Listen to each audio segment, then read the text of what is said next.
Hi class, welcome to week 11. We are so close. You're getting there. You're doing all the great work, and I'm so excited to see kind of how we finish so strong together. In this week, we're looking at assessments. And for discussion board 8, you're going to select one of the disorders that we've already covered. And you're going to research the assessment recommendations that are associated with that. You're going to briefly describe what those recommendations might be, where they come from, and maybe comment on any ethical issues that one might have using the assessment.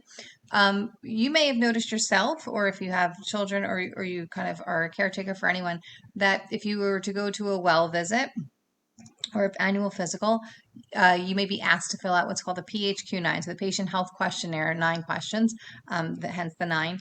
And it is a real standard measure on how you're feeling, really mostly related to depression symptoms. There's a little carryover for anxiety, but looking at depression most obviously, right? And so looking at like no days, some days, most days, right? Every day and how you're feeling. And so I'll link a PHQ-9 just so that you can see it as a reference point if you haven't filled one out.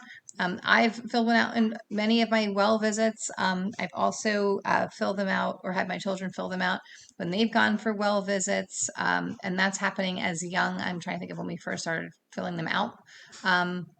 Maybe for the children, they started being incorporated around 5 or 6, and where the parent was active in asking the questions or filling it out for the child. At this point, my children are 11 and 12 and a half, and I have them fill it out and read all the questions because I feel like it's an important measure for them to kind of understand and why they're asking it. And so I'll link that, and then we can kind of discuss through your posts which measures maybe are used most frequently and why.